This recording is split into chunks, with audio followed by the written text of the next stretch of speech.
Great. More of this to deal with.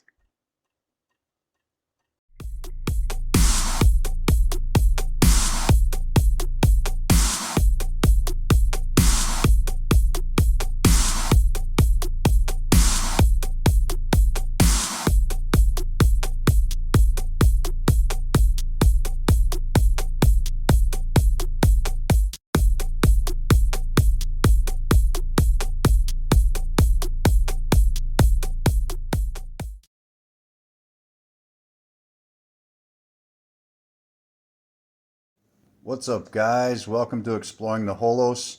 This is take 2. First one I shot, I was super tired and my brain just would not work. Just got back from the gym and let's get this started.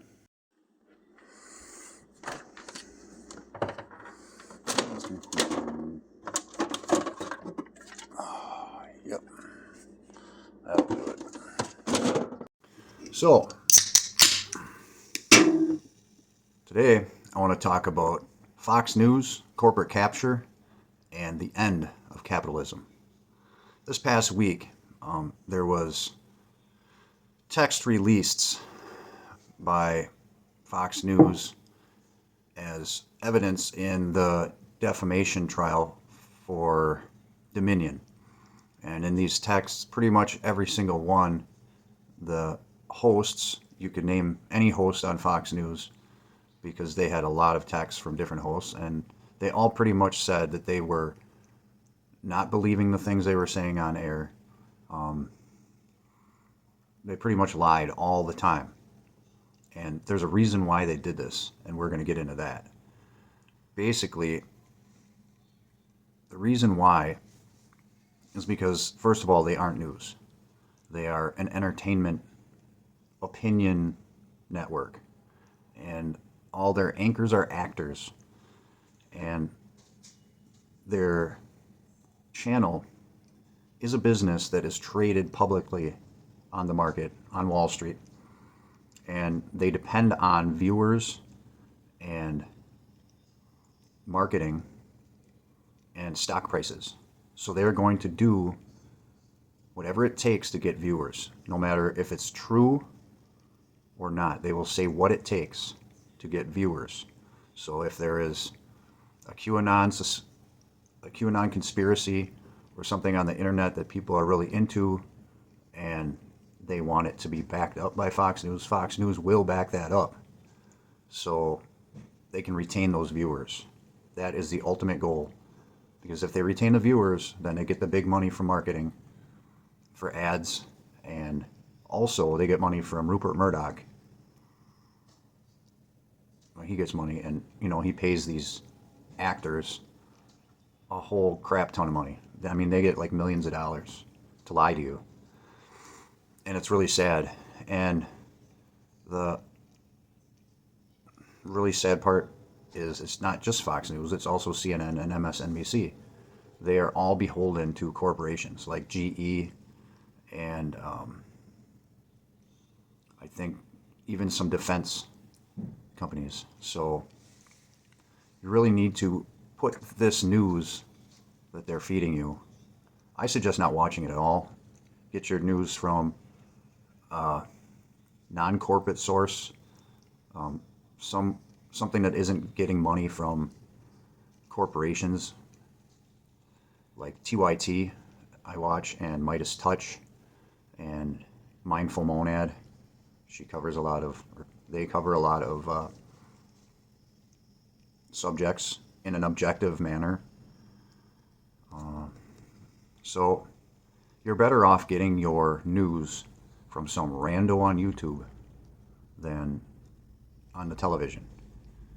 I got rid of my Dish Network, and I advocate for people to get rid of cable news entirely. I save a shit ton of money by not having Dish Network. I just have the internet, and that's plenty good. I only subscribe to the streaming networks that I need to watch. It's a much better way to go.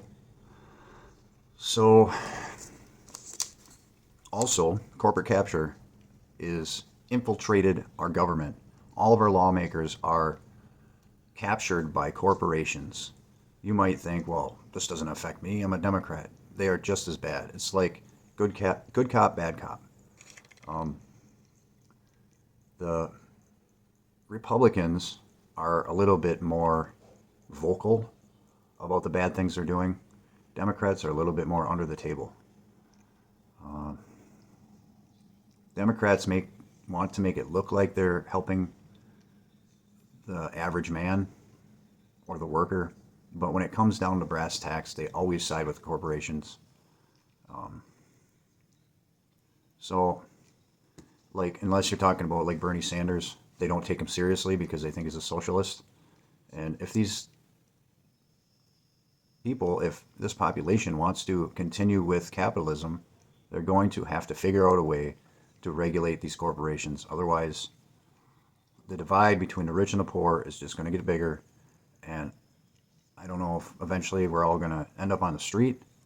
They're going to keep trying to push drugs on us to keep us docile, drugs and alcohol, so we don't get together and find the pitchforks and torches and go after them. But I do not have hope for capitalism. I feel like it's in the ending stages right now. It's dying. And it couldn't come soon enough for me. I believe in meritocracy, not like the meritocracy that Elon Musk talks about, where you're born with merits. I don't think of money as merits. I think of merit as skills that you actually bring to the table. I'd like to see less of a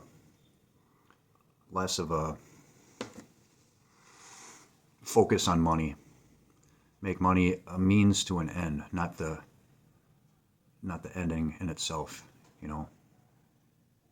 We shouldn't be focused on just making money. We should be focused on using money as a tool to accomplish our goals and a way to bring everybody up to a livable life. I hate to see the suffering, and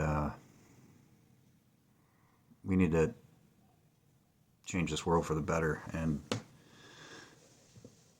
if they want to keep this capitalism, if you want to keep capitalism, if you are a diehard capitalist, then regulations need to happen, and we need to elect officials who care more about people than money.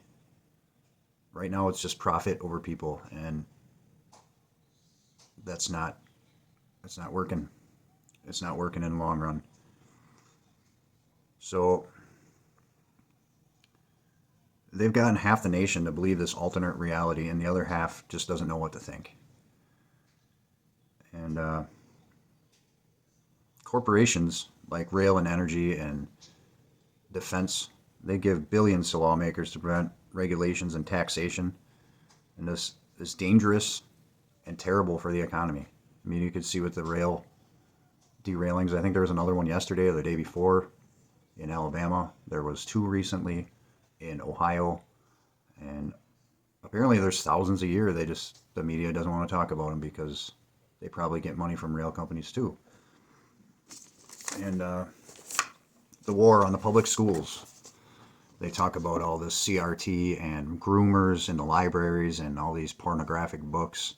I was never able to find a pornographic book in my library when I was a kid, and I probably was looking. I don't know. I would have to see some evidence that that's actually going on other than watching these liars on the news. Because all they want to do is, look, they've already defunded public schools to where they're terrible and our kids aren't learning anything. They want to completely get rid of public schools and promote private schools that cost a shit ton of money and they can make a lot of money on. So that's the goal there. They just want to make everything a corporation. And at some point, this has got to come to an end. And the only way to stifle this inevitable outcome is a government that can regulate the crooks. And one thing that I've noticed lately that I find very scary is since that shooting and that kidnapping in Mexico with the people from South Carolina, I believe, that were looking for cosmetic surgery at a cheaper rate because everything's so effing expensive here because of capitalism, has gone awry without regulation. Now I hear Nikki Haley, Lindsey Graham, and a few other warmongers want to actually take military action in Mexico. And this is a terrible idea. This is going to have devastating effects for our country. I mean, if you thought Afghanistan and Iraq were bad, this would be terrible.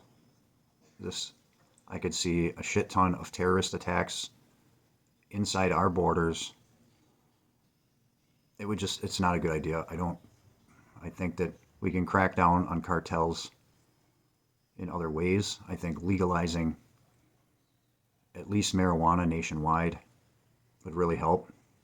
Anything we can do to take away the money and help them have a better police force that's not corruptible down there. I'm not an expert on that stuff, but I'm sure there are ways that we can help them out so that with their crime problem. And yeah, so watch what these politicians say. Please don't elect somebody who's going to start a war in Mexico just to get some money from a defense contractor. Because that's the only reason why they start these wars. It's just to make money on bullets and bombs. And if they really want to fix the deficit, that's where you got to look.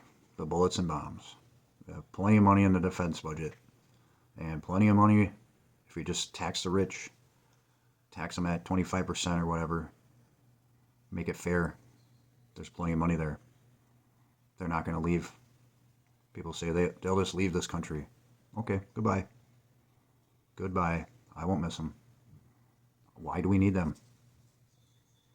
Really? So, that's all I got for today. I might be doing another video this week. I'm not sure. But be safe and don't hurt yourself shoveling snow. And ad astra, my friends. Like, subscribe, tell your friends, and I'll see you next week. Goodbye.